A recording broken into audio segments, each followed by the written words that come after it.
a lot of time, but certainly I hope that the committee will leave me free to do what I think is appropriate in terms of discovering information which is pertinent to this issue. I take Mrs. Gilman's general point that we have a lot of other things to do, and that this mustn't become the kind of the only bone that we're biting on at any one particular time.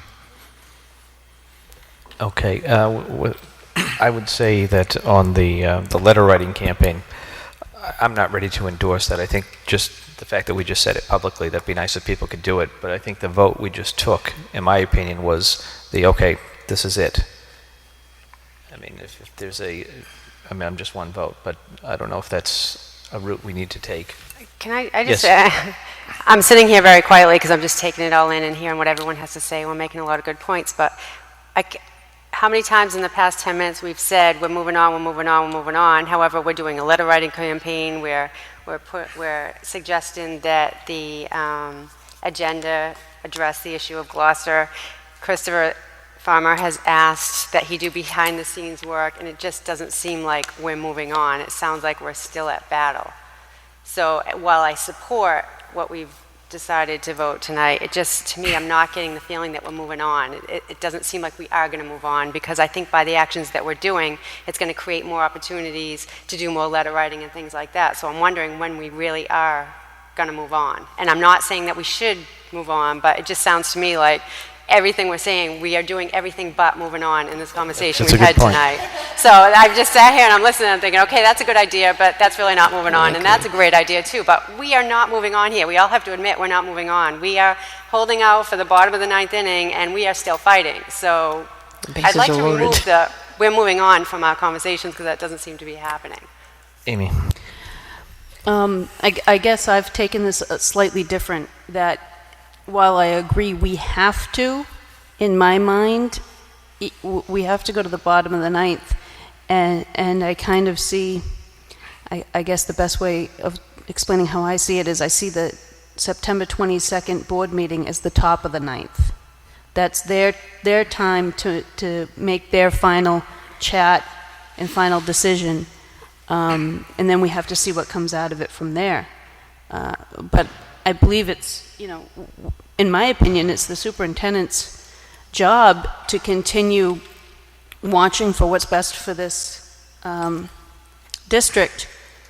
And part of that is to continue looking for the information as to what's happening with the charter school. Because should it happen, it will be a school within this district, and we need to know how to prepare for it. And as far as I'm concerned, the best preparation is to know all the information we can know. So as he says, it's not something that takes up all of his time, so I think he should continue making sure that we have the most information we can on that. Chairman, can I say there's maybe two ways of moving on. One is the issue of the process, which is clearly still concerning people. The other is, the establishment of the school. The charter school has a posting for a leadership position, and as and when an appointment is made to that leadership position, if the leadership position seeks to have some discussion with the school district, then the answer is we'll have that discussion.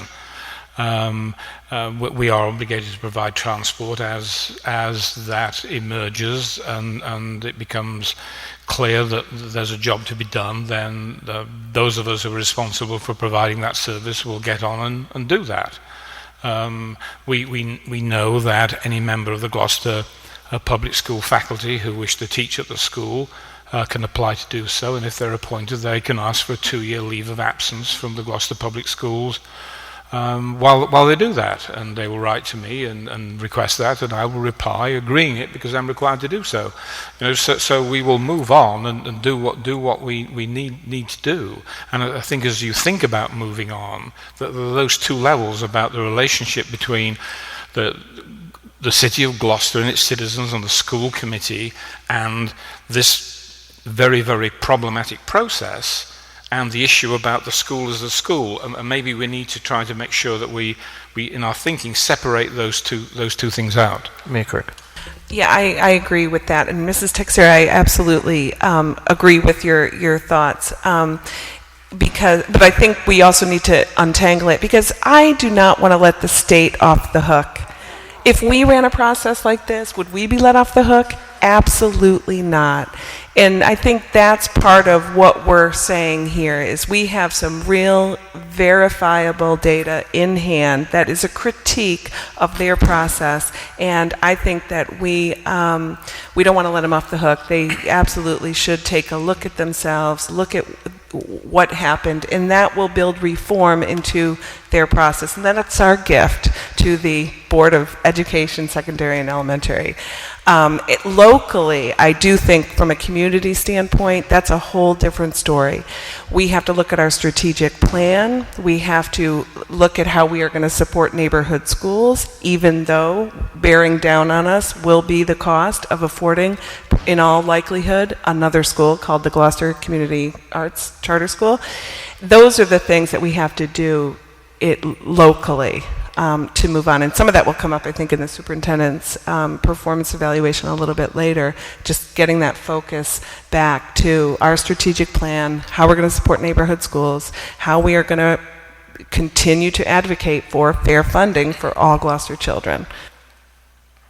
Okay, I think those two summaries pretty much, hit the nail on the head, that there's the process issue, which we've come to the point of, I think, a request for closure. Please discuss this. Period. We're not asking for an outcome. I have a preferred outcome, but I'm not going to hold my breath for it. And then locally, we have to, we're not going to be sitting there holding placards, and protesting. I think that's what people want us to do, is move on in terms of the protest. We've got the process. We're trying to get that wrapped up, so the next school district that gets hit with this, at least if a charter school opens, they'll feel comfortable that the process was done correctly and fairly. So, with that being said, I think we can move on from this topic without objection.